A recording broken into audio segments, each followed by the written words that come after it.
Let me get assets. So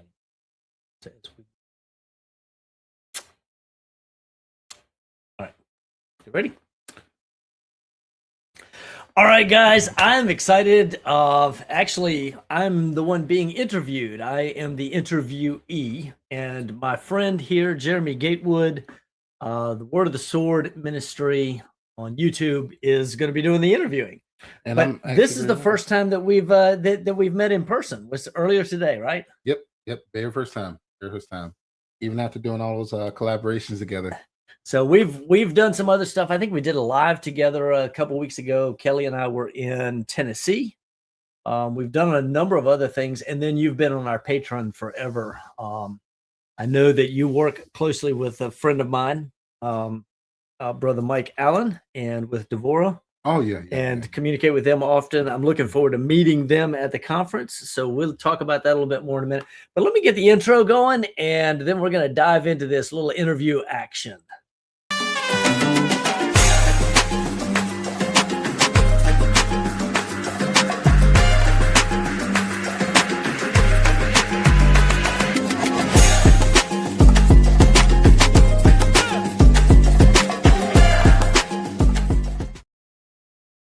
All right, so we're here for a conversation, and I've been looking forward to this. Now, he sent me all of the questions in advance, and I haven't looked at them. I prefer to be surprised. Right, so this is going to be off-the-cuff interview. It's just a conversation between two brothers. So pleasure to meet you, Brother Pete. Absolutely. And Shabbat Shalom to you, brother. My pleasure. And Shabbat Shalom. We did just have a great dinner, didn't we? Absolutely, and I'll be uploading pictures of that shortly. Now, this brother has many names, many titles under his belt, including from the army to the clergy. But he always tells me to call him Brother Pete, while other men call him elder. Some people might refer to you as deacon, reverend. The list goes on. But for me, honestly, I don't need a title. Yeah. I see things in scripture where the camera's going to chase some things. We've got to, you're gonna have to make it obey. Right, it's okay. Talking with hands, and this thing decides it wants to do all kinds of crazy stuff. See if I can get it to freeze. Can always cut that out or whatever, but go ahead. It's okay. So to get started, I always like to start at the very beginning. So if you don't mind, brother, tell us about your upbringing. Most of us grew up in, for me, it was AME Zion Baptist Church. Mm-hmm. Some people Methodist, Pentecostal. What were your upbringings as far as where were you born, church life? So I was born in Atlanta. My father was in seminary at what was then Columbia Theological Seminary. It was fairly liberal then, and probably much more liberal now, if it even exists. I don't know. But he was not doing well in seminary, he felt called to ministry, but he didn't feel called to a pastorate kind of thing. Right. Okay. And his real passion was flying. And so we ended up moving from Atlanta to Fort Lauderdale, Florida, where he attended Embry-Riddle University. Already had his undergrad degree. At Embry-Riddle, he got his airframe and power plant license, as well as, I think, his instrument flight rating, be able to fly IFR. And during that time frame, my parents were attending a non-denominational evangelical church that had a very eschatological bent. But kind of like you were attending a multi-denominational mesh. Yeah, something like that. Something like that. And the mindset at that time in that particular congregation, they had just Hal Lindsey's book, The Late Great Planet Earth, had just come out, and it had to do with Jerusalem that had been captured, or the Temple Mount that had been captured in 1967. Jerusalem had been taken back. And in Hal Lindsey's mind, that's the beginning of the 7-year tribulation. You got 3.5 years of peace, and then 3.5 years of war. And so the congregation said 3.5 years, because I was born in 1967. I was actually born a month before the Temple Mount was taken back. And the And so they established an outpost in the jungles of Colombia, South America. And my dad was one of two bush pilots that was there to serve that. And so I literally, from the age of 3 until the age of 10, lived in South America in the jungle. Wow. So you're the real life Tarzan, right? Yeah, might be close. It's yeah. Eating catfish, eating monkey, eating capybara. Uh, yes, we had the rainforest. We were 24 hours by boat or 60 minutes by air to get to the nearest electricity. We were in the sticks. Literally grew up in a bamboo hut with a thatch roof. Mm. It's very true. Outhouse, the whole 9 yards.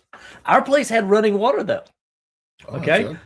Because every morning, one of my younger brothers and I would pump water into the 55-gallon drum that Dad put in the rafters that gravity fed the little sink that we had and dumped the water straight out on. So he was a handyman, much like yourself, then, right? He was pretty incredible. Yeah. Well, from what I've seen out here, I mean, like father, like son. So we had a good time. We walked around the farm today. Took a look around, see what's here. Yep, I didn't get to feed any of the animals, but that'll come. The ground is still moist. I almost slipped a few times. Oh, we've got the mud right now, bro. Yeah. So we went over your upbringing, and I got another question about that. I know where your father's faith was. Mm-hmm. At that young of an age, did that lead you anywhere? Because he had a calling, what you said. He felt like he was called into a ministry, not necessarily being a pastor. Did that affect you necessarily growing up? Because you got roots. Yeah, no, absolutely. By the age of 13, now we came back around the age of 10. I was already a solid believer to U.S. the U.S. Okay. At the age of 13, I took a summer mission trip to Mexico and spent all summer in Mexico. At the age of 18, I took another summer mission trip. During this time frame as well, Dad was he was a conspiracy theorist before conspiracy theory was cool. And so around the age of 18, I took another summer mission trip, and I spent the whole summer in England living on a canal boat and doing evangelism, street evangelism. And it was during that time frame that I knew I was called to ministry. And I remember specifically, and it was a typical Christian deal, walk the aisle and say, God, I don't care. I'll do whatever you say. And so I knew I was called to ministry at that point, but I didn't want the pastorate. I really did not. And so I came home from that summer away, or summer in England and then France and Switzerland. And I started college, and early on in college, I became enamored with the ROTC program, and I jumped into the ROTC program and got a full scholarship. So that was a good deal. Right. But for me, it was an opportunity to run away, right? I just can't send me into the ministry if I'm in the military, right? That was my thought process. It seemed like it catapulted you into the next part of your life. But you were in the military, mm-hmm. and now we're going into that part. Where was your faith when you went in there? So during college, I probably attended the Church of St. Mattress more frequently than any other denomination or congregation, to be perfectly honest. College, I did a lot of the college things, though I will say, and I know this is probably not commonly bragged on, but I left college with my virginity intact. However, significant alcohol, picked up a lot of other bad habits, that kind of thing. Went into the military. And my first duty station was in Korea for a year. And during that time frame, in the latter part of that, was when Desert Shield, Desert Storm kicked off.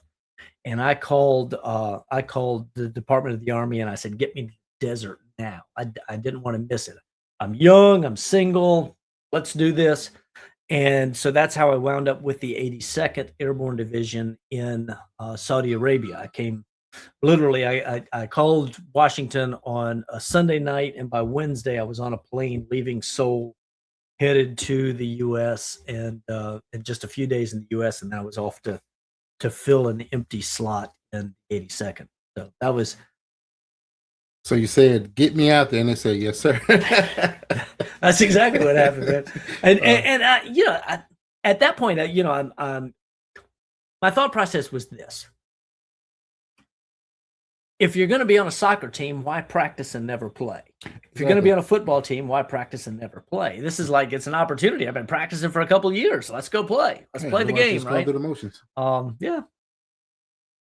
So now you're in the military. Your faith has kind of guided you there, and I want to touch on something that you said about your father and about yourself. Most men that are called actually run away from pastorship. It seems like a path of bondage in the modern day church, or to bond you to a set of rules. Is that what you were feeling about that time? Is that really why you decided to go and run away from that? I think I didn't want what a traditional pastorate looked like.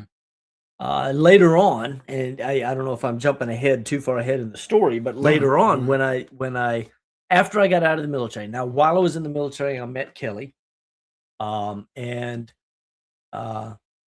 we should actually talk about that story for just a second. But a little bit later on, after the military, I went into business, did some other stuff, was occasionally looking at different seminaries because I knew I was supposed to go, but I didn't. Sequence of events then eventually led me to doing that. And even during seminary, I was looking at the mission field or anything other than traditional, get a church, be a pastor kind of thing. That's not what I wanted at all. I didn't feel a desire for that. So, yeah. So the calling came in a different way, but you actually did get to what I was going to ask you next. You met your first in the military, Sister Kelly. So Kelly was a dental hygienist, and it's kind of a fun story. She and I tell it. We remember it differently, right? But you know, coming back from Saudi Arabia, of course, you know, that was a very short war. We only spent, my unit only spent about 6 or 7 days in Iraq, covered a lot of ground, a lot of territory, had a lot of success. And then afterwards, we had, you know, 30 or 45 days of downtime before we get back. Leading up to and during that time frame, you know, we're playing volleyball in the sand and, you know, getting tans and all that. So I came back in March and I'm sporting a big tan, and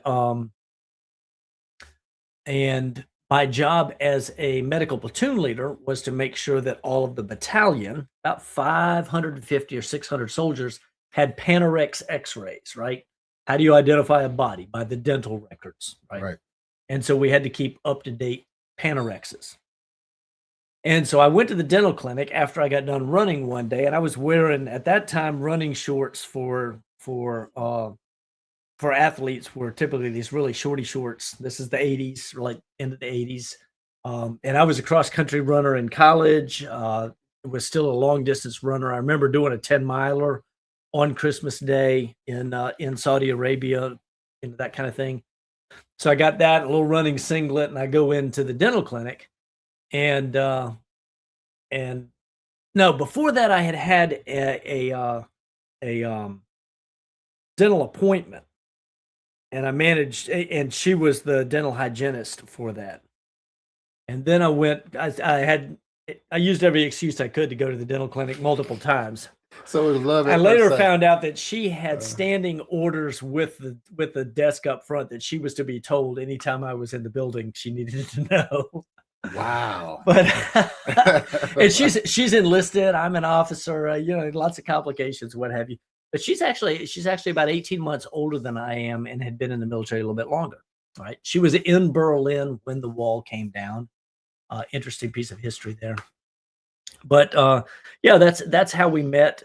And then shortly thereafter, she had a parachuting accident and lost both hands in a parachuting accident.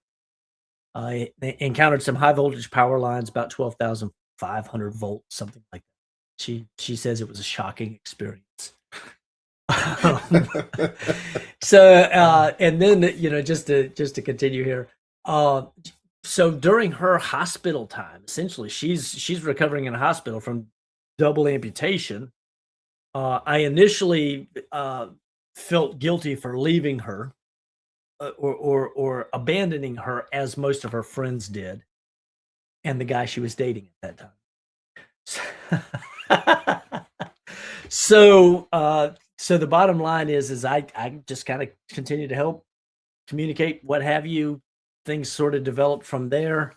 Um, and it got to a place where that was in June, July, or May, June, July. By September, kind of knew, she's a girl that I could spend my life with. And one of the important things, one of the really special characteristics that she displayed is that she didn't become an invalid as a result. She was a fighter and she wanted to be a doer, which even today, a lot of times it's like, baby, how about you let somebody else do that? Because that's not something that's really in your wheelhouse, but no, she wants to do it, right? I can attest to that. She's a doer. You see what you did to my camera? No. You give it that flat hand, man, and I'm telling you what, it goes where it wants to. Well, what it does is when it's green light, little quick thing, when it's green light on there, that tells you that it's frozen in place. Right. But if it goes to blue light, the blue light is motion detecting, and it'll start following any motion that you've got. Okay. Yeah, see, that was on me. And the other day I found out that it does a red light thing too, but I haven't figured out what that is. And that might be sensing. Nope, doesn't. So I don't know. I can make it look like it's zooming. Anyway, all right. So somewhere in the October timeframe was the first time that we had what I would call, we had relations, and we didn't know it at the time that was probably very serious. For your two positions in the military, right? Well, it's not so much serious from that perspective as I look back now, and I would say that marriage is sex plus intent. Right. What actually happened is that after she got out of the hospital, they discharged her. She was still in bandages. There's still a lot of recovery left, and they said that you can go home. She said, I don't want to go home. Home was, states away. So instead, what she did was she moved in with me. Okay. And I'd say we didn't have a covenant at that point, but I considered us together, right? Yeah, I mean, there was intent. Mm-hmm. Well, her parents and my parents came to visit us at Christmas that year. And the last day, I expected confrontation. Didn't happen. We had 2 or 3, 4 days together, hanging out, friends, family, introduced everybody, talking, whatever, it's all friendly. And then the morning that both sets of parents are leaving, they say, we want to talk to y'all in the bedroom. They took us all back to my bedroom. And they said, what you're doing is not right. Y'all have to break up or you have to get married. And I said, we're not breaking up and we're not getting married.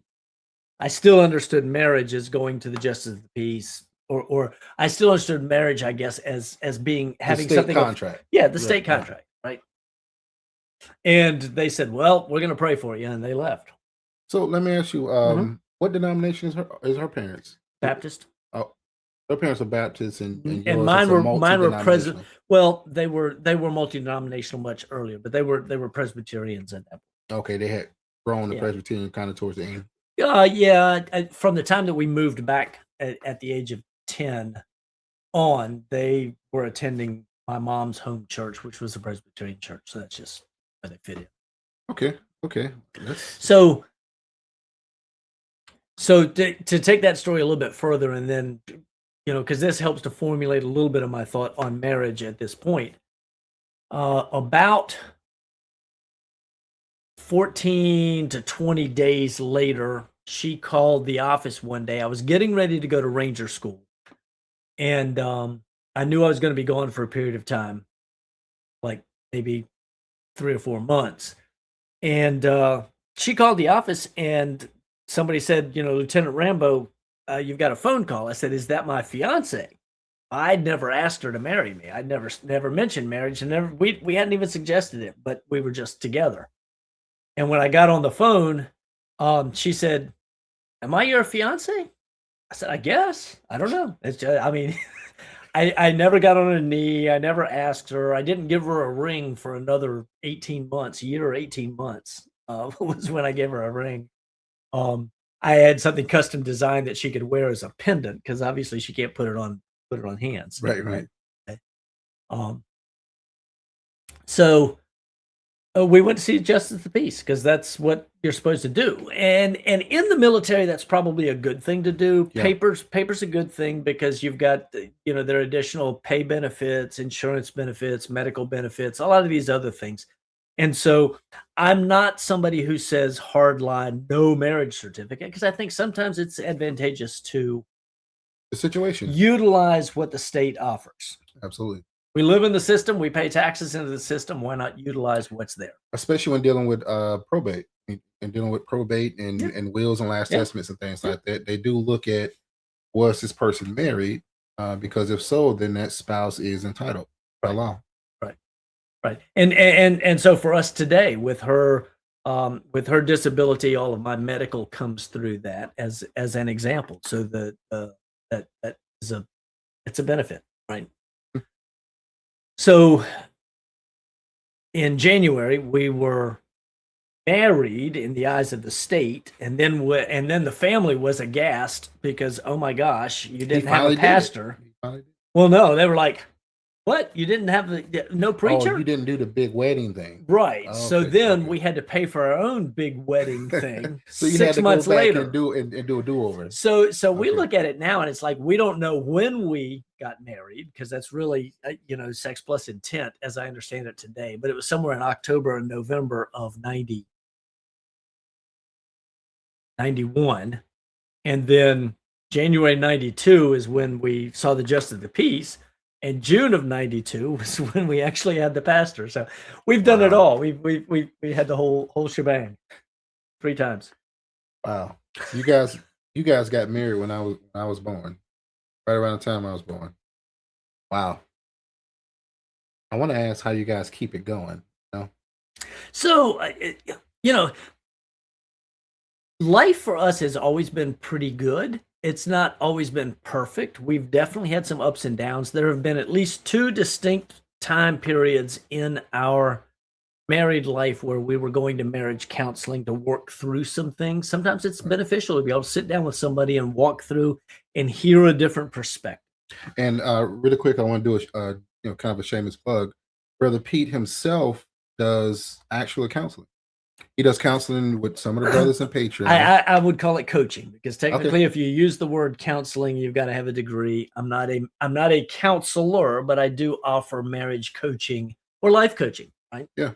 He's gotten some brothers on a good foot, and is working on me to do the same. So Kelly and I have been married for 35 years. 34 will be 35 this coming January. Yeah, we've been married, but with the state paper, right? So we're, yeah. Wow. I count myself blessed. So at that point, got married, no children yet. Kelly just had an accident. You guys were, working around that, and obviously madly in love because you took the leap. When did you yourself started going to church, or did you guys find a church here, or actually, were you guys still in the military? I think we were still in the military at the time that we got married. I think we were attending a church in Fayetteville periodically, but it was after we moved to Virginia Beach.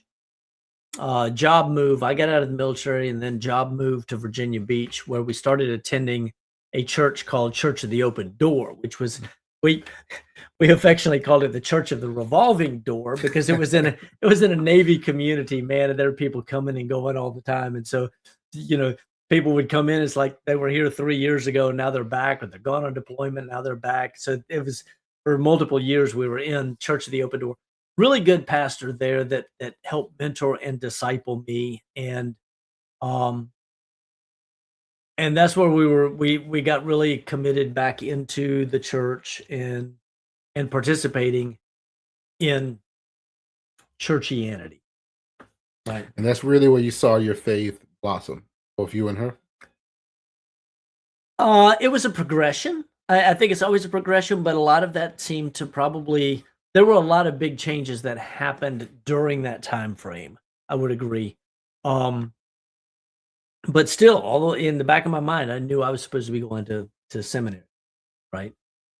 So that was kind of playing there, weighing in, that sort of thing. Was it kind of pushing you to be more active in church at the time? Probably because I mean I did intentional discipleship with Joe. What was it? What was Joe's last name? I don't even remember Joe. I remember the pastor's name was Joe. But I did intentional discipleship with him, was meeting with him on a regular basis, frequent basis. We were working through things scripture wise and growing and that kind of thing. So yeah. Oh, understood. Wow. Okay, so you getting back into it. You're going into church now. Now you're under a discipleship. At what point did you start taking a bigger role in that particular church, or was that just a training ground for you to go somewhere else? I didn't, never did. The time came where we moved back to Fayetteville, and we weren't in Fayetteville very long when my father died. And it was at that point that uh, during the weekend of his funeral and some things that the father really spoke to me, and I committed to, and we moved to Columbia, South Carolina to attend a seminary. Uh, Have you been searching? Have you been searching for deeper understanding of biblical family structure? We were once where you are, full of questions, seeking answers in Scripture. That's why we created this special community, a place where seekers become family, where questions meet experience, and where biblical teachings come alive. Join us on Patreon and discover private discussions in our Telegram groups, real conversations about family and headship, a supportive community that grows together, and direct access to experienced mentors. Whether you're just starting your journey or deepening your understanding, we're here to walk alongside you. Take the first step. Join our family today, and let's grow together in understanding and fellowship. Shalom, and welcome home.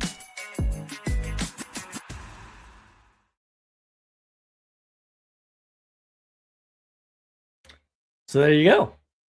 wow. Okay, so now you're going into seminary, right? Because you've moved. So we moved to Columbia, went to seminary, spent 40 years in seminary. I worked a full-time job for 2 of those years, and it was a good time. We already had 1 son going into seminary, and then we had 3 more while we were there. So we came out of seminary with 4 boys. So was your oldest your first boy? Was he born before or after? I know you He was came to Columbia. the eldest was born in Virginia Beach. Okay, so that's why you guys were there. Yeah. While you were under the discipleship. Okay, mhm. okay. Yeah, from Virginia Beach through Fayetteville to Columbia into seminary was a fairly short window. It was a in 1 year we had a lot of things happen very quickly, back to back to back. But in hindsight, the father very much was in control. He was directing our steps, and there's some good stories to go with that. But we could go all night. I can tell stories. Okay. So now where we're at is now you've moved in. Now you're attending seminary. When you first started going to seminary, did you think, okay, this is it? You know, I've made it. Now I'm moving into what I've been called to be. Because now I've done the discipleship. Me and my wife have moved now to Columbia. I'm working a full-time job. Where were you at that point? Um, so seminary felt right in terms of ministry. I still wasn't convinced for the pastorate, but that's just sort of, I mean, that's what's expected, right? Honestly, I think that's everybody's journey. Right. You know, I was considered to be one, but I didn't want it because I saw the lies in the church. So I'm starting to think that's everybody's journey. And honestly, I'm not sure that it was. I didn't see the lies in the church. What I did see simply was a lot of burnout, and Mhm. for me, my personality. my personality, I tend to be a creative, and I like a lot of diversity and doing the same thing over and over again. Factory, uh, assembly line work would never work for me. I've got to be doing something, and I prefer doing something using my hands, Right. right? Which I get that itch fixed on the farm, Mhm. right, and doing stuff around here where I just couldn't see myself sitting in an office or going to visit uh, on hospital visits perpetually and other things that was not me. But coming out of seminary, I was doing some guest preaching for a little tiny Associate Reformed Presbyterian church that needed a pastor, and then they asked if I would pastor, and for $525 a month, I preached 4 times a month in that. It was actually 2 tiny congregations that would alternate in each other's building. So it's Wow. the same congregation, and I think the deal was that I preached 3 times a month, and the 4th Sunday, they would bring somebody else in, and then anytime we had a 5th Sunday that they didn't meet at all, they'd go to other people's congregations, right? Wow. Okay. So So, that's where it started. I spent 10 years with that, with those 2 congregations until I started seeing some things. and doing that cycle, right? Yeah. Yeah, but I mean, as far as keeping my hands busy, I was building custom motorcycles. I patented a motorcycle part. I had a website and parts available online. I was doing a of course, this is Orange County Choppers days, and so it's like doing that kind of stuff, but not on that kind of scale. That was crazy, right? But we always enjoyed watching Orange County Choppers. I don't know if you remember that. I might be too young for that. You might be. I might be Some of too the young for viewers that. here remember that. Yeah, Orange I mean, County they should. Choppers. And then somehow I wound up as a funeral director, and I spent 5 years. I got my funeral director license, and I worked full time as a funeral director for 5 years while I'm still pastoring. And I heard you mention that before, and I did want to kind of dig into that. Where was your faith at that point? Because you're a funeral director, so you're seeing death and having to deal with, bodies and grieving people, which sometimes you do deal with in hospitals. Did you ever get burned out with that? Did that ever bring you down to the The point where you had to the take a Sunday off? the ministry side of that, I really connected with well. Something that I could do well. I struggled with the financial side from the Okay. perspective that uh, while I worked for a good home that was in a small town and was very concerned, genuinely, I think everybody there was genuinely concerned for the welfare of families. What I saw in the funeral industry, as far as profiteering and as far as uh, the exorbitant prices and the things that were done, I saw that for what it is, and I realized, you know what? This is not the way it's supposed to work. And it's funny because even before I started keeping Torah, I was already looking at church askance and thinking, why aren't we doing house church? I don't see this church building thing anywhere in scripture. Right. I don't see the structure the way it functions. And I literally read a book by John Zenz called The Pastor Has No Clothes. And the premise of the book was that the whole idea of modern churchianity, it doesn't look that way. The whole idea of modern churchianity is false. Um, and so I started looking at. I was interested in home church, moving to more of an organic deal, organic model. Um, and so the combination between that and being somewhat jaded in the funeral business, but having lots of time to research because I was researching like crazy for um, conspiracy theory stuff. I still had the mindset of my parents. We're in the window for the return of the Messiah. Okay. What does it Okay. look like? And trying to understand and put together revelation and eschatology and all this sort of stuff.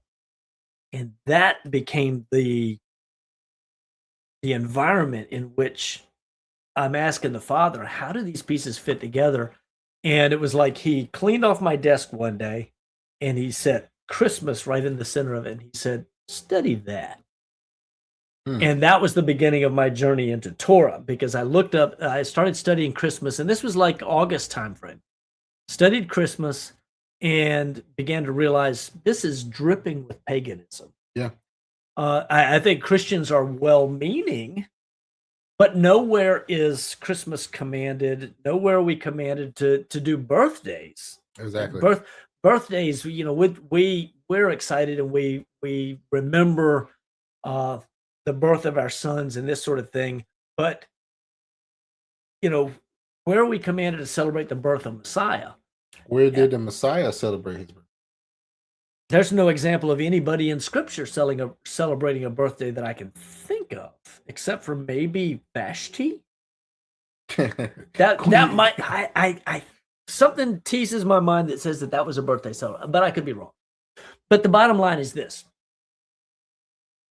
in that research, I came to a place that I contacted my nation and said, I've studied out Christmas, and I don't see where this is something that's profitable. I don't see where this is commanded in Scripture. I think we're actually violating Scripture by celebrating Christmas and bringing a tree and having an Advent wreath with the little red bow. What do you think? The tree and the Advent wreath with the red bow. All of those are fertility rites and pagan symbols. Right. They're all connected. And I contacted my denomination, and they said, it's okay. We know that's probably or very possibly true. Just keep that to yourself and keep preaching. And I went, huh? That was my first really big wake up call, that I went, wow, wait a minute, something's not right here. When the establishment is saying, it's okay, shh, it's all right.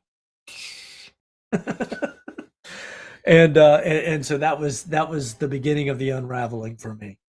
So they knew it was wrong, and they said, keep preaching basically the script that we've given you. Yeah, that's exactly what they said. Wow. And it's more so when what came next. Okay, well, and enlighten us. So we moved on past Christmas that year. Didn't celebrate it, didn't acknowledge it. I didn't even mention it from the pulpit. Never mentioned it from the pulpit. Ignored the Advent wreath. The whole night, kept right on preaching through the books. Did they decorate? Did they still decorate? Church was decorated, and I think they were scratching their heads, going, "What?" And I just ignored it, like it didn't exist. Okay, that's the best way to handle something. And I had been seeing on WorldNet Daily. It was a big Christian news site at that point. I had been seeing an advertisement for a DVD series titled "The Seventh Day, God's Calendar," or God's Clock, or something like that. It was a 5 DVD series, and so I ordered it, and as a family, we watched it. I think this is very important because my sons were in those formative years, the early teen years, the late, preteen years, and I literally took them on this journey with me. Okay, and I think a lot of times people make the Torah transition, particularly men, when they make this transition, they don't explain, or they don't bring their family along in the discovery process, and right, as a result, they simply say, "Just do it because I say to do it." Exactly, and essentially, what we're doing, we do that is we're slamming them into this brick wall, and it's like, they can't get through it or get over the doggone thing. And I talked about this just a couple weeks ago on Patreon for the mentoring call in the evening. The fact that children, particularly young men, once they reach those early teen years, their worldview, like cement, is starting to firm up. Yes. They're starting to have a handle on what's going on. They're processing. They're now able to grasp the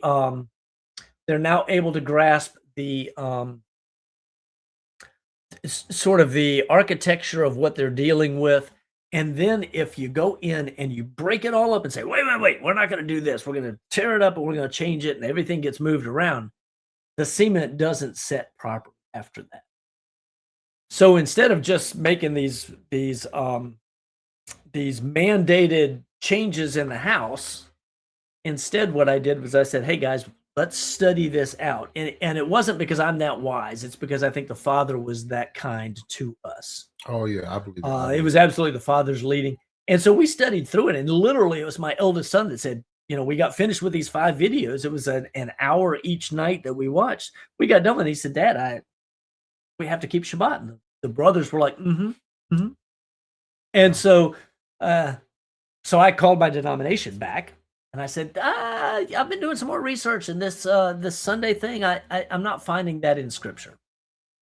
And I think what we're supposed to be doing is keeping the Shabbat. And that's when they said, we need to have a meeting. Yeah. And so you're finding out too much stuff. Yeah. So 2 pastors met me at the Golden China Buffet or something like that in the town that I was in. And we sat down. And it was interesting when I walked in. I noticed immediately I was the only one that had my Bible with me. They were so confident in what they knew that they didn't have their Bible with them. And they said, "Tell us a little bit about what's going on." And I started explaining, and I said, "Here, let me show you." And they're like, "No. We don't need to see that. We know what Scripture says." And a couple times I pointed at them, and they said, "Here's what we really need to know. Do you still adhere to the Westminster Confession of Faith?" And I said, "Well, the Westminster Confession of Faith is wrong in this matter." And they said, "Well, if you don't adhere to the Westminster Confession of Faith, you can no longer preach in this denomination."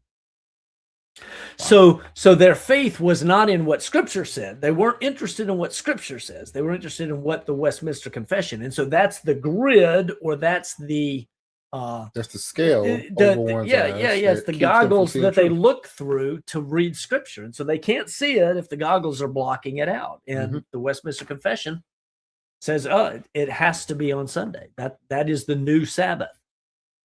And obviously they didn't want to change it. They didn't want to go. Well, they didn't want me shaking things up either, because that was the end of my time in the pastorate, right? Shake things up, then it's a bunch of people hitting the brick wall, and then they have to say, it turns into a big circus. And so they said, well, we got to go back to committee. We're going to have this conversation with the committee, what have you. About 2 weeks later, I was preaching at the church. And it was always normal at announcement time for me to ask, are there any announcements from the floor? And, the floor is 15 people, including my family, maybe 20. And one of the elders raised his hand and he said, we need to have a meeting after church. In my spirit, I knew immediately. I said, well, this is my last sermon. This is the last time. And sure enough, at the thing, they said, well, some things, it's not growing, what have you. Well, hey, it's blue hairs in the sticks. I mean, that's really, I'm not sure anybody from those congregations are still alive today. And I love them. Don't get me wrong. And I was doing the best I could to pastor them the way that I knew. But they weren't interested in what I was learning. And because, I'm violating the traditions radically, and they decided it was time to let me go. That's what happened. Wow. During this time frame, I will tell you that we were keeping Shabbat at home, and I'd go preach on Sunday. But we were keeping Shabbat. We kept Shabbat for about 4 months up to this point. Did anybody well, I know you said, the congregation was basically blue hair, but did anybody follow you when you left, or even call you? No, in fact, in the small town. Now, there was another congregation that I had served as an elder in while I was in seminary, the congregation that I grew up in. And literally the pastor of that congregation sent an email to everybody in his congregation, and I think to other pastors in the area, saying, do not associate with him, treat him as an unbeliever. Wow. And literally people would turn around and walk the other way in Walmart when they saw us. It turned into a very cold environment, and it was a wilderness experience for about 6 months until the Father moved us to where we are today. Wow. About 45 minutes from that area. So they basically gave you the scarlet letter. The left foot of fellowship. Yeah. At the time, it was a very painful thing. We lost all of our ministry friends. I take that back. One couple and their children from seminary continued to be friends for a long time. We haven't heard from them recently, and I told Kelly the other day it's time to get back together with them. So with the change in having Lily now as part of the family, I don't know if they'll be accepted there either. But everybody else, persona non grata. I was not, I got cut off from everything. Wow. So you got Kelly and the kids. You've gone through seminar. Now you're keeping Shabbat. You're raising up your children to do the same, and your wife are doing it. Now you've been kicked out of seminar. How is the at this point? Are you still an entrepreneur? I know you mentioned the website and fixing sort of. The motorcycle business I had largely closed that down. I built a beast of a motorcycle that was a jockey shift, had a handle of a meat grinder with one of those old crystal doorknobs on it right here, with the clutch on the side, and it had full apes, and it was a death trap. I called it the Widowmaker. That was the point at which I decided, you know what, maybe this motorcycle thing is not going to be good for my boys or my wife. And so I stopped doing that. I was having trouble getting the item that I had patented to really turn into a profit. It cost me more than I ever made on it, though it was a great idea. Somebody at some point in the future will pick it up and make a lot of money. But and again, I think all of this was the Father closing doors that didn't need to be opened to guide the footsteps, guide the path to where we are today. Right. But we were in this desert for months, and then one day I searched the internet for Messianic congregations in my area, and I found one about 40 minutes away. And I called the number that was there, and he said, "How'd you get my number?" And I said, "Well, I saw it on the internet." He said, "I posted that yesterday." So that was really the Father there. Absolutely. And we attended that, and about 3 months into attendance there, the guy who was running it walks in one Shabbat and he says, "I'm taking a sabbatical. I don't know when I'll be back. Y'all have to figure it out." And everybody in the room looked at me, the youngest or the newest guy in the room. I wasn't the youngest, but I was the newest guy in the room. And I was like, I'm just kind of figuring this stuff out. And they said, "But you've got the seminary education." I said, "That is a detriment." That's handcuffs to understand the word. Because I'm telling you what seminary teaches you typically is man-made doctrines. It does not teach you what the word says. It teaches you how to see the word through their lens. Yeah, through those rose-colored glasses. Yeah. Wow, so you found a Messianic fellowship, and you're still doing, entrepreneurship. When you found that fellowship, are you now the leader of it after the head guy went on? So I started leading that congregation or that little fellowship, and I led it for about 3 years. But towards the end of that, it grew. We were pushing, I don't know, 50 on the average Shabbat. Sounds like you were in the right place. Right. It grew. Where the little congregation I was in for 10 years, it didn't. Right. With the old heads and the tradition. Mm-hmm. So then some things the Father was really speaking to me towards moving towards home fellowship, and I knew really in my heart that Scripture does not teach the concept of going to or gathering. Or having a building and all these sorts of things. It's not there. It's not there in Scripture. So let me divert and ask that, because I've always wanted to ask this as well. Where does that come from? The fact of everybody having to go to a place or calling it God's house. Mm-hmm. Where does that concept come from? Because obviously we don't see that in Scripture. Just as you said, we see more so homestead fellowship. What we do see in the New Testament is we see synagogues, right? But the synagogue system came back from Babylon. And I'm not saying that it's necessarily a bad system, but there are a couple things that are very bad that it does. Now, the Jews, while they were in Babylon, used or created this synagogue system for the purpose of being able to help keep people on track and learning and growing, and the young men growing and learning and understanding Torah and all their traditions. Right. While in captivity. Right. So I get that. The downside of it is, particularly, is that it removes the leadership in the home from the man because it gets abdicated to whoever the pastor is. The pastor winds up being the one that becomes the spiritual head of the house.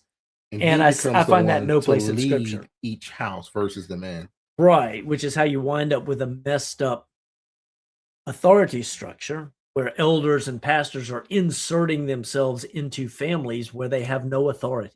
They don't. Exactly. Scripturally, there is no authority for a pastor or an elder to inject themselves into a family unless the elder is the patriarch of the family. At that point, he then has some authority to speak into it. But otherwise, it's no way. I'm convinced that Paul's definition of an appointment of elders was a pragmatic stopgap until patriarchs could grow up and be what elders were in the Old Testament, Tanakh. The elders in the Tanakh were the heads of households, heads of families. Is the old graybeards that had sons and grandsons and maybe great grandsons, and wisdom comes from that. I could not agree more. Not because they drew your name out of a hat or everybody voted for you and you got a young person. I served as an elder in a congregation at 32, and I remember scratching my head going, how the heck does that happen? Oh, you're a seminary candidate. You're attending seminary, so you must know more than us. No, that's not my job, right? And it's true. There are a whole lot of 25, 28-year-old pastors that wield authority that they are totally unprepared. Exactly. They should totally not unprepared have to any type of authority. Yeah. And even the title and the position of pastor is not a place of authority. Yeah. It's a place of service. It's a place of service and teaching. The authority structure remains God, Messiah, man, woman. Period. In the story. Exactly. But today the title is used to lord over others, and oftentimes insert themselves into other man's households, and eventually, in most cases, destroy a man's home. I've seen instances, and I'm getting off sidetrack, but I've seen instances of pastors sending letters to the man saying that your wife and your children are not going to come back home until you agree to our doctrine. Oh, listen, I know of horrific stories where pastors or well-meaning elders, self-appointed servants of God, I'm the mouthpiece. I can tell you, there's so many. I heard another horror story today of a man injecting himself into another man's house and family and destroying it. He didn't know the word, but he knew tradition, and he used it to try to destroy a family. And the family's working very hard to fix that, to collect themselves. But it's totally contrary to Scripture, and these self-righteous imbeciles will do this, and it's a terrible thing. I think you've mentioned this before with Ezekiel 34, right? A lot of these pastors today are going to fall under that particular damnation or curse and punishment, or at the very least, they're going to be sitting at the back of the row, the nosebleed section, whatever. It's I don't think the Father's going to deal kindly with these guys that tear families up and use their position of authority to override the man of the house, the one who has the real authority and has the real responsibility. It's not the pastor. Yeah, I don't think so either. Like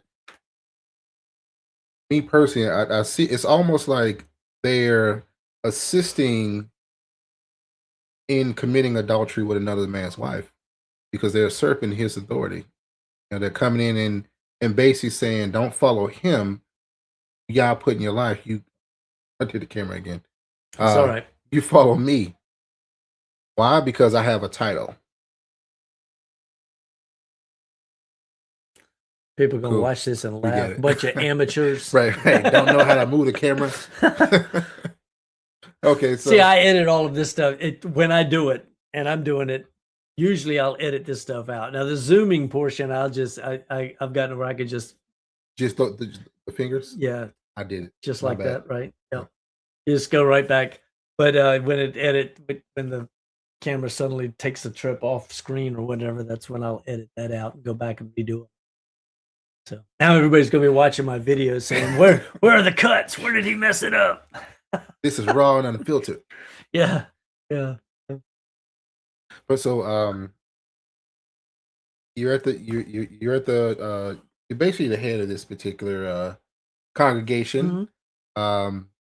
Which hearing your story, it sounds like it was definitely y'all led, and this was a position that he had called your father to, and he called you to. You ran from it earlier. Now you come back around to it, and that congregation has grown. Um, Now the congregation has grown. Where is it at this point? Because you got the So kids, you guys yeah. are still keeping Shabbat. So during that time frame, I really started to understand some cool things with regards to what scripture says about who I am, right? Who you are. You're wearing the right t-shirt, right? Oh yeah. Right? He's wearing some swag here. All thanks to this man right here. No. But seriously, started to understand the two houses of Israel and the fact that everything in scripture, all of it, is about the restoration of the two houses of Israel. And that led to my first trip to Israel, to the first B'nai Yosef National Congress, and I went to all three of them before that got put on the shelf temporarily. It also led to the publication of this book that you've got right here, titled 10 Parts in the King: The Prophesied Reconciliation of God's Two Witnesses. The two witnesses are, now you're getting smart. The two witnesses are the house of Israel and the house of Judah. And it draws so many connections in scripture and pulls the pieces together to demonstrate unequivocally that Yah's plan and purpose has always been for the division of the two houses in order to accomplish his purpose, and then to bring them back together. Mhm. And each of the houses has a different mission, right? The house of Judah, the primary mission is to be guarders and protectors of the Torah and shepherd it through history. They haven't done it perfectly.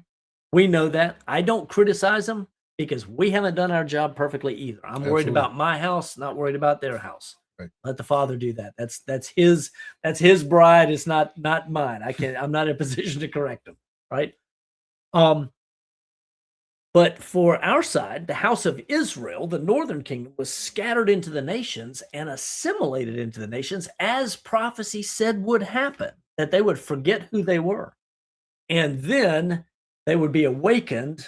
First, the Messiah says, I have sheep that are not of this fold. He sends them after it.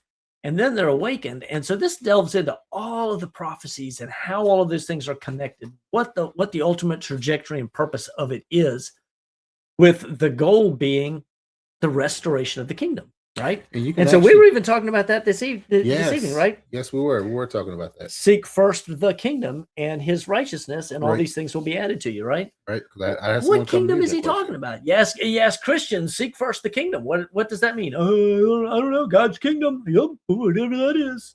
Wait a minute. It means just pray.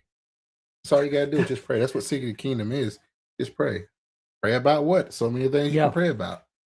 Yeah, the truth is it's about the restoration of the kingdom. This is how Yeshua could tell the disciples, go preach the gospel of the kingdom, and they would go preach the gospel of the kingdom. And then later on, when he dies and he's buried and he's resurrected, or when he dies and they're buried, they're like, what happened? Well, clearly the gospel of the kingdom isn't the death, burial, and resurrection of the Messiah. Yep, right. Or they wouldn't have been caught off guard. They wouldn't have been scratching their heads going, what? Instead, of course, the groom against whom the northern kingdom had committed adultery had to die in order to sever that law, Romans chapter 7, verses 1 through 5, and then he's raised so that they can be joined to him in newness of life. This is the new covenant. New covenant. Yep.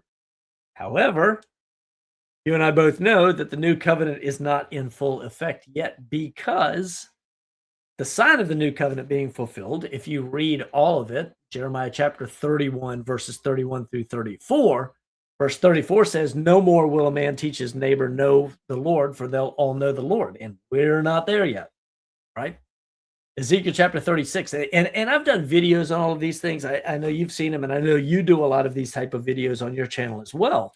Oh, I am. I want to make this announcement. I am nowhere near as knowledgeable as this guy right here. This is why I'm sitting with him today, because regardless, I learned. But he's learning a and lot. growing, and he's sharing, and that's important. Exactly. So, I yeah. learned a lot from this guy. So if you have not, please go like, comment, and subscribe on his channel. So, Brother Pete Rambo, his link will be in a pinned comment in the comment section. Yeah, so we've got this, and for those who are not followers of Jeremy at this point, I would recommend his channel. As the Word of the Sword Men, MIN, and I don't know if I've got that in my banners or not. I should have put that up here. Got started, right? It's okay. Let me see. I might have it. And instead of getting subscribers, I'm more focused on making sure I'm putting out the right things and the right information, because when I take my own hiatus from doing videos, I sit back and I look at a lot of content, a lot of things I'm putting out here, and I go, that person's wrong right here. Right. They've got this wrong. They don't understand that particular scripture that they're preaching about. And most of the time, I find a lot of female preachers, but they just have a wrong interpretation of the scripture because it's generally coming from a feminist mindset or or an Asherah. Is that right? Understanding. Yep, that's it. So yeah, go. If you're seeing this on my channel, because we're going to play it on both channels. Yeah. We're just hanging out this weekend, and we get to do a big live together tomorrow night with everybody else from our fellowship. So I'm looking forward to that. Or a number of the other men that will be here in attendance. I guess not everybody. Yeah, go to Jeremy's channel and get signed up and like, share, subscribe, all that kind of good stuff. And if you're not a member of Brother Pete's Patreon, if you're not a member of Brother Pete's Patreon, you can go on his Patreon channel and connect with like-minded brothers and sisters. The beautiful, beautiful thing about Brother Pete's Patreon is once you come in just at the $5 level, which is a cup of coffee, what I recommend every man do is for the first month, at least come in at the $20 level. You get one of these shirts that Brother Pete has on. Then you get a copy of his book, Authority, Headship, and Patriarchy According to Authority, Moses. Headship, and I have my copy over there to get signed later. But again, it's something I recommend every man do, but you also get access to the Telegram group. Now, once you come into the Telegram group, you have a general group for all of us Patreons. Men, we have our own group where we meet Brother Pete, some other elders, Brother Reeves, Brother Jeremy Guyton, Brother Mike Allen. You normally stream with Brother Allen. And women, you guys have your own section. So when you get tired of us in the general group, you guys can go over there and talk to each other. Or just being able to ask the questions of the ladies and really get perspective from other ladies that have already been down the road in terms of the emotions and the jealousy and the struggles with why is this happening to me? And the questions. So absolutely. Good stuff. All right.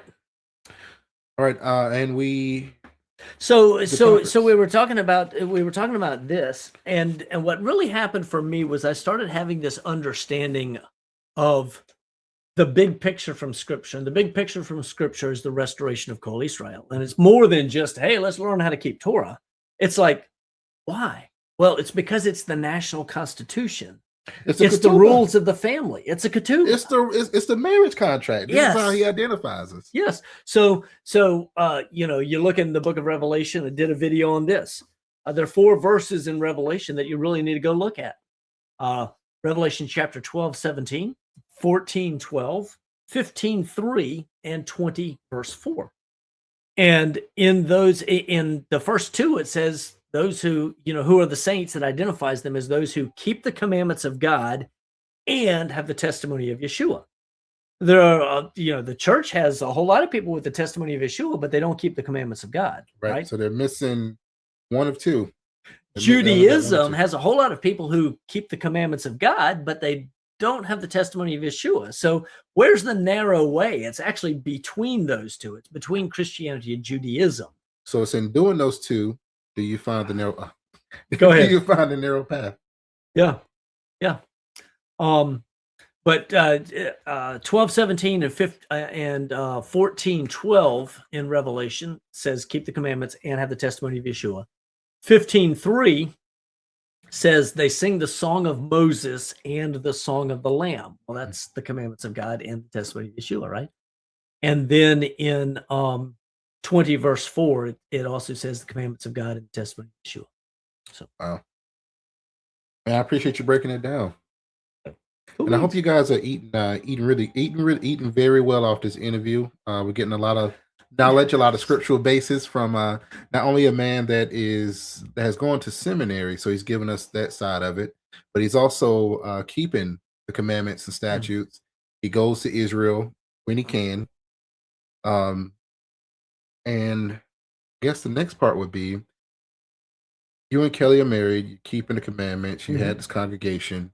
Where does Sister Lily come in? Okay, so after I came to an understanding of Torah. Sorry. Let's start at this point first. At what point, because I'm pretty sure people want to know, did you flip to polygyny? I was going to say I have to back up and tell part of that story. Yeah. So yeah, so we came to Torah in 2012. Full on keeping Shabbat. Yeah. Okay. 2014, the end of 2014 is, and I started a big blog. I wrote about everything that I was learning because there were so many people that didn't want to talk to me, but I knew in the background they were really curious. And so what I started doing was I started keeping, playing this big blog that, or writing this big blog. And currently there are probably almost 2,000 articles at that blog. He's been busy. And some of the posts are just real quick posts or something pretty simple. I was just feeding the flock. But it got to where it had about, 2,000 subscribers, something like that. And this was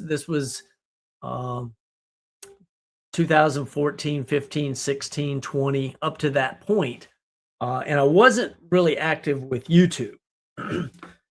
But December 25th, and I remember the day because I thought nobody will read this on December 25th because they're too busy looking at their presents and everything else. I published an article. I really did. You can go search my blog for December 25th, 2014, and I published an article titled Adultery, Marriage, and Christian Error. And that's where I was asking some really hard questions, or what precipitated the article was asking some really hard questions about some things dealing with marriage and with adultery and trying to understand what is adultery. And looking at Jacob and having Leah and Rachel and Zilpah and Bilhah, and God says nothing. So that was the beginning of my journey in terms of understanding polygyny. Because through that study, I realized, wait a minute, it's not a sin for a man to have more than one wife. But I didn't share that with Kelly. I assumed she's reading my blog. She wasn't. Oh. She wasn't. And so for about 3 years, I was doing research, becoming more and more convinced. I participated for a long time in a online Christian ministry for people who believe in polygyny called biblicalfamilies.org. So is that where you transition after the transition? I mean, go ahead. I guess it's a poor choice of words. Go ahead. I'm sorry. So you transitioned to the online ministry of biblical. Was it Biblical Marriages? So I'm still leading. You're still doing that while I'm still leading home fellowship. Okay, I'm doing this study on the side. I'm writing about some of it on my blog, and then somewhere in there, somebody in my fellowship came to me and said, "Pete, apparently they'd been stalking me." Oh, wow. They read my blog, but somewhere in the process, they figured out what my username was on Biblical Families.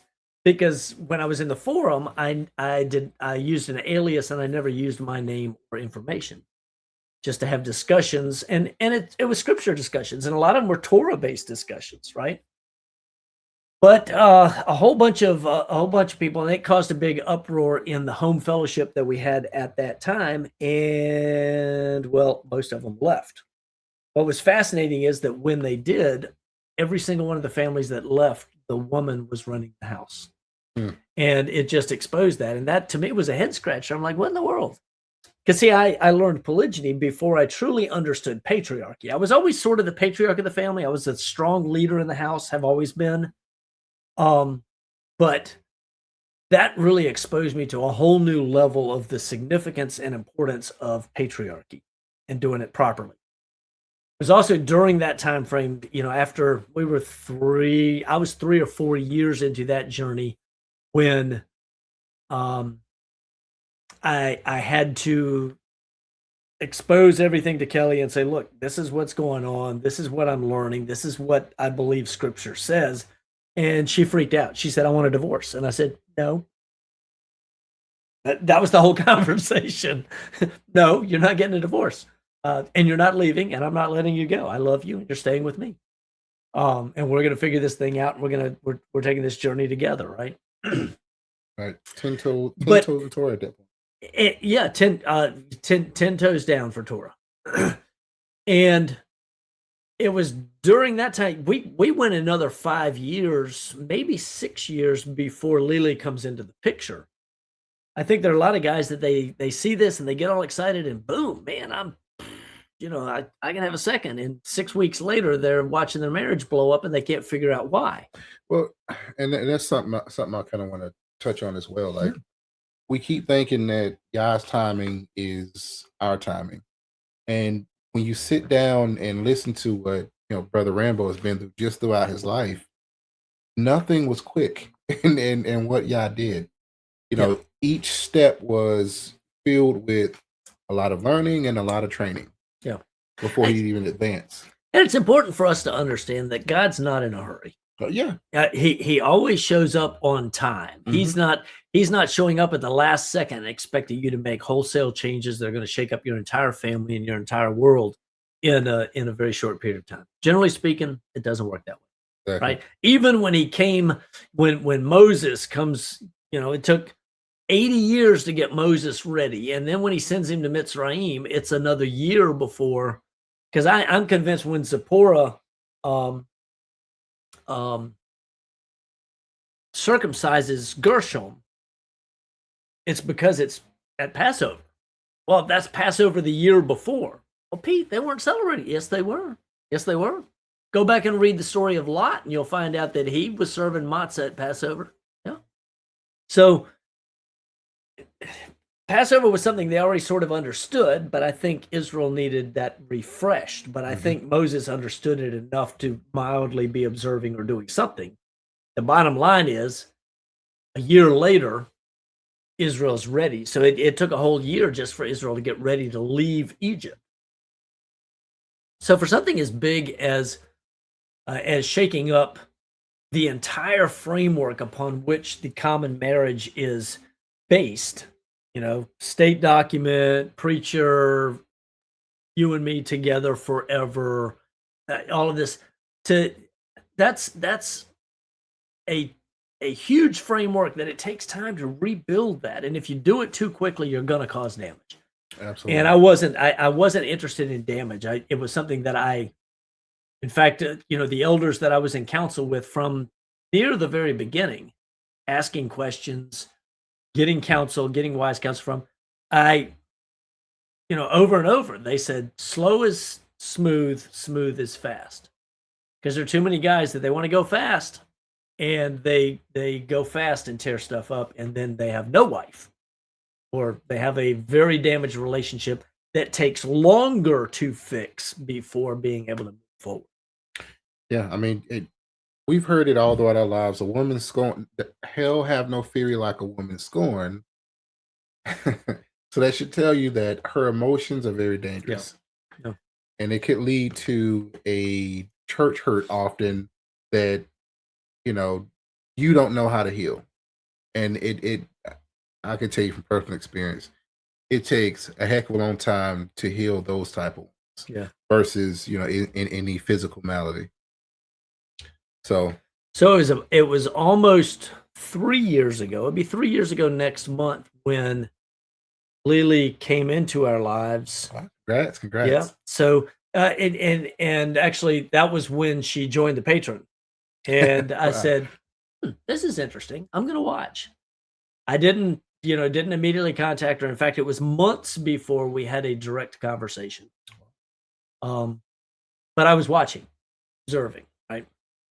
And then it was and then the understanding was clear up front where the direction was that we were headed.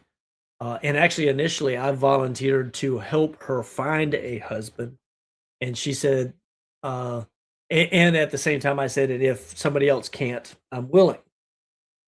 And she said, "Well, let me pray about it." She came back a couple days later, and she said, "I think I'd rather just see if the Father has something for me in your house." And that's the way that unfolded. And then there were months of communication via Telegram and video chat, and Kelly was involved right from the very beginning.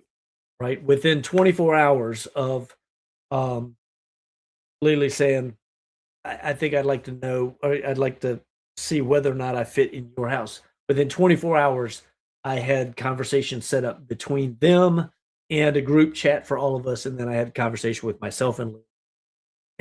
And going forward, that's the way that was operating. I didn't hide anything from Kelly. I learned that lesson previously. Um, and I was just on the up and up. But a lot of it is, as I tell a lot of men, you need to be thinking with the right head. Oh yeah, absolutely. But Brother Pete also speaks to something very important that we have to understand as men. You have to know your mission and know what you need to complete that mission. Right. So you can't go to a woman, not tell the truth, and then all of a sudden flip the script and say, "Hey, I'm gonna try this out today." Yeah. No, it doesn't work like Yeah. that. If this is something that you know that you've been called to practice, like the Father has confirmed it, then you need to always be upfront. Because the worst thing that you can do to anybody that's on your team or in your household is throw a monkey wrench in the works when they have an understanding of the operations working this way, and then you're going to say we're going to change and go something completely Yeah. different. Just as Pete said, that could completely destroy your household, Yeah. completely ruin it. Mhm. And our brother Hondo said that you want to be careful because women, women scorn like that, they would generally tend to destroy a man's property, a man's progeny, go after his Productivity. productivity, hurt Yeah. his pockets and his money, which ultimately will damage your image. It can ultimately destroy your reputation to the point to where you won't be able to do anything in that town. You'll be given a scarlet letter in that town. So you really have to be careful and not only know what you want, but just tell the doggone truth. Yeah. That'll save you a lot of Yeah, heartache. deception is your enemy. Absolutely. Operating in deception is your enemy. Deception is a feminine trait. I'm not saying that's what females have or do, but it's a feminine trait from the perspective that it's operating out of weakness. But when we look at Instead of being a man and stepping up and saying, "This is the truth and this is where I'm standing." right, I mean, you sure never had to lie to anybody. Yeah. And when we look at It wasn't Asherah, sneaking around. yeah, Yeah. he wasn't sneaking around, It was doing things. who is it that was sneaking around? It was the rabbis coming up going, "No, we got a test for you." Right? It was the men of tradition. Oh, That's who was doing the sneaking around. so anyway, so Lily's been part of the family now for two and coming up on a half years, 2.5 years. Oh, congratulations. So absolutely, thank you.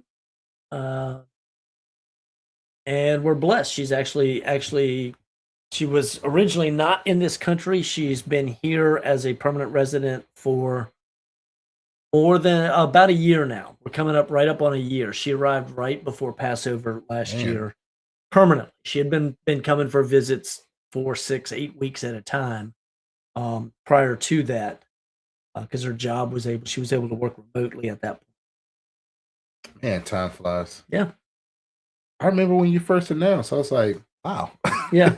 That was Yeah. quick. See, and I think a lot of people, they look at it and go, "Oh, that happened so fast." No, it didn't. It didn't. Oh yeah, There are yeah, a lot yeah. of years involved. I'm literally on year 11, 11, 14, no, 12. Year 12 of the just over 11, because December 25th, 25 would have been 11 years from when I came out.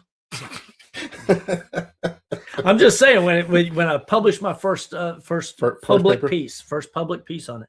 And there are other things. I've got lots of stuff published now besides that book, and hundreds of YouTube videos on the subject, and what scripture actually says. But I've also got at least 3 different papers on academia.edu and some other stuff, because ultimately I believe, just as Shabbat and feasts and food are essential to understanding and walking in Yah's ways, Right.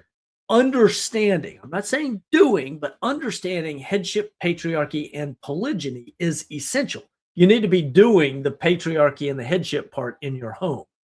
Polygyny is something you have to simply accept, and then if the Father calls you to it, you should work that out, walk it out, right? Because ultimately, the Father himself is a polygynist, Right. right? Right. The 2 houses of Israel he describes as his 2 brides, the house of Israel, the house of Judah. He calls them his 2 brides in at least 6 places in Scripture. A couple of them, he just straight says, "These are my brides," right? Yeah, plural. Divorced one, I did not divorce the other. Well, how do you divorce half? You can't, right?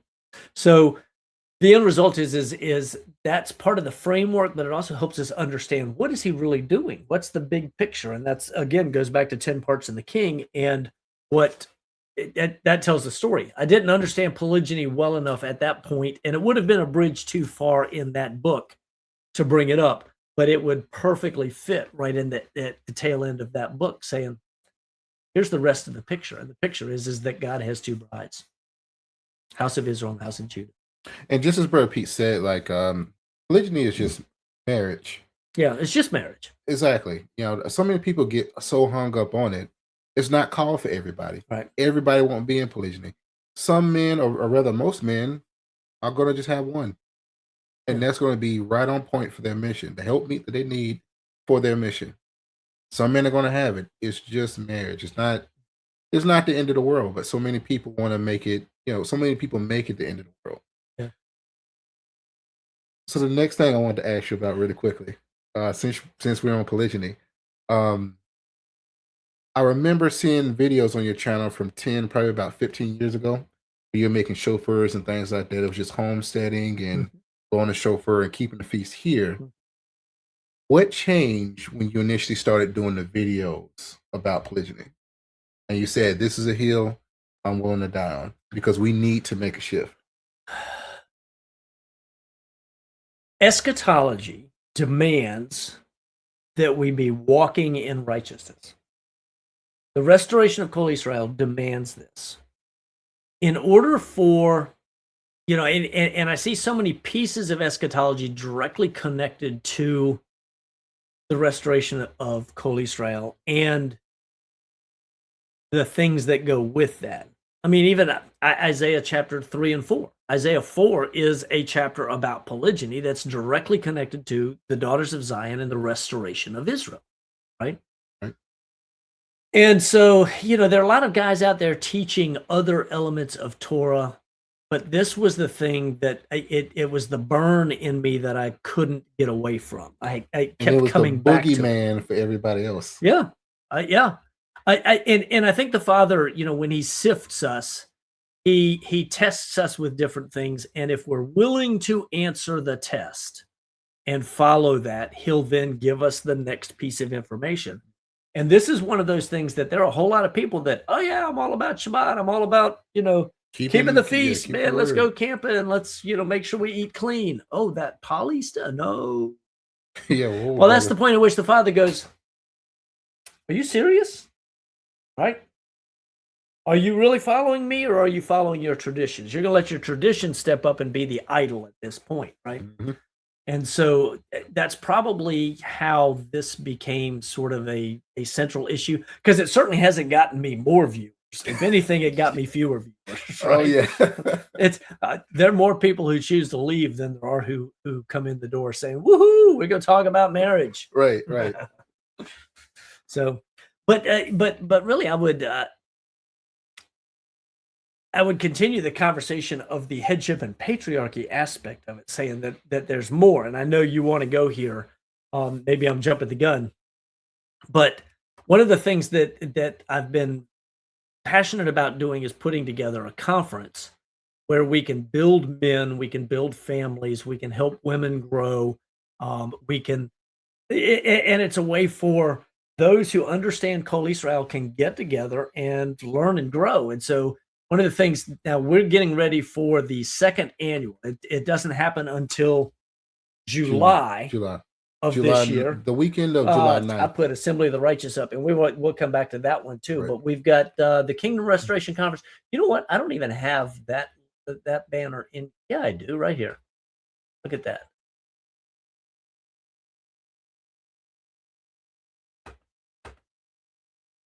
Technology. Right. It wants you to pick a time. Yeah, there we go. So I started working on the Kingdom Restoration Conference. The point being for the conference to bring together like-minded men, women, and families for a weekend where we can worship together, we can fellowship together, we can learn and grow. We've got fantastic dynamic speakers.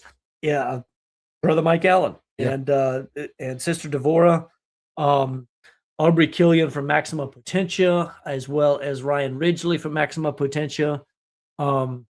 Also going to have Brother Jonathan.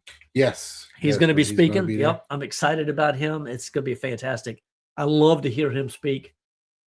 Just a very gifted man with a lot of knowledge. wisdom. Yeah. Absolutely. Big knowledge, big wisdom. So that go to Kingdom Restoration Conference or conf.com to get details on registration, also what the hotel links are that we're going to be in. And come join us. This is we're really excited. You know what? Go get your flag. Right? I need to get mine too. Yeah. Hold on. We're gonna have to leave the now we can Okay. Here, I'll toss it to you. Cool. And I've got mine somewhere too. Yep. And where's mine?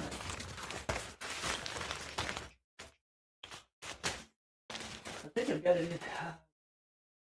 And I saw it outside. I know I saw it outside, but it might have been. Yeah, I've got another one that's in here somewhere. But one of the things that we are asking every family to do when they come to the conference this year is to bring their family crest on a flag. And I've got the information at when you register, you'll receive an email confirming your registration and any extras that you got. But it's got instructions for where to go get these flags made. It's like $36. You've got to do the art, but once you do, they can put it on these flags that are very nice. This is a fantastic flag. Yep. Printed on both sides. It's like $36. Yeah, it was fairly cheap. And so all of that information and links with where you can get a good pole for that breaks down for travel, that kind of thing. Or you can just pick one up at Walmart or order one. Because when I went to the link, they were out of the ones particularly on that website. So I'm just waiting for them to restock. But yeah, you can find a flagpole anywhere. But these were fairly cheap. Anybody flying is going to need that shorter one because it screws together. It's multi-piece that screws together. We used that for Sukkot this past year. I had a different flag for the tribe of Gad. I'm a Gadite, I believe. Yeah, I just see we're going to have a wall full of flags from all the participating families, and I'm really excited about that. That's going to be fantastic. And it's going to be beautiful. Me and Brother Pete were talking about it earlier, but he sees a wall of flags, but I see every one of the families just standing there holding up their flag. Mm-hmm. So each year you're seeing these families grow. Mm-hmm. and the number of flags growing. Yep, the number of flags. There's some other ideas we have in connection with that as well, with maybe streamers on the flags for the years that you participate in the conference or whatever. You can have a whole bundle of streamers. I love the idea. I think it's gonna be fun. Fun, fantastic. It's going to be great. It's going to be great. Like I said before, it's going to be like a big family reunion. If you feel like you've been missing in action or haven't been able to connect with the right people, get in Brother Pete's Patreon right here. We talked about it earlier, but this is really where you want to be. Brother Pete and a few brothers, I believe with Brother Aubrey, they actually set up Assembly of the Righteous, and on there's a fellowship finder, so you can find local families to fellowship with in their home Mm. or virtually. Mhm. Some people have virtual, some people also just have their phone numbers on there. Yeah. If you want to connect and network that way. Yeah. But that's another way that you can connect with people locally. And close to you. yeah, and that's a free site. Other advantages, we've got businesses, Yes. member businesses business. on there that are listed. I know you've got something listed Yes, on there, sir. which is fantastic. I'm excited about that. But specifically, it's a way for brothers to connect. It's a way to find others in your area, or to be the first one that others find. Right. Exactly. The goal Like being to brother be able people to at the church. yeah. And so if Assembly of the Righteous, and that's a free website as long as you agree to the 9 basic tenets of understanding our faith or belief that we have. Come on. And you Love can to read have it, read it, search it. Yeah. But that is what we believe as Torah keepers. So, And that is what we follow. fantastic. Absolutely. Well, Brother Pete, thank you for this interview, brother. Absolutely. I really appreciate I've it. enjoyed this. It's been fun. We've had a good time. And I look forward to seeing some new peeps on your channel as well. So they need to come get connected with. I'm going to put that back up here real quick while I'm thinking about it before we close this thing out. I appreciate it. See if I can find where I typed that. Doop, doop, doop. And don't Right forget, here. guys, when you join Brother Pete's Patreon, I said it before, I'll say it again, and I always say this. Men, you want to get in at the $20 level a month. You get one of these gorgeous shirts here. You also get a copy, which, in my personal opinion, Brother Pete wrote a manuscript called That's a According. Big book. Yeah, big book. That's what I call it, a manuscript. But you actually get an autographed copy. But and that's just the men joining at the $20 a month. After that, you can drop down to $5 a month. Cup of coffee, that's a sandwich, or skip lunch for a day. Just find the place that works well for you. Right. The most popular place really is the $10 a month level. You do get the book at $10. You don't get the T-shirt, and you can order your own T-shirt, right? Right. But the $10 a month level, not only do you have access to all of the Telegram, but you have access to all of the mentoring calls, and we do a weekly Sunday night mentoring call that is men and women, and typically it's the ladies and I leading that. And it's an opportunity to ask questions, what have you, or we'll have a topic to discuss. A lot of chat. It's a great place to learn and grow. And then you can also go and check the replays, because he has a lot of great content on the replays in Patreon, especially some of the older mentoring calls. Which is true. Once if you're joined at the $10 or at the $20 level, you can go all the way back in the archives and dig out all the stuff that's in there. Lots of gold in there, I'm sure. So absolutely fantastic. All right, guys, fantastic. Jeremy, I have enjoyed it, brother, and I look forward to great Shabbat. Shabbat. Absolutely. I look forward to that as well. We're gonna get to hang out the rest of the evening and kind of chill. I think the ladies have some dessert for us. So okay, well, hey, let's get on up. All right, sir.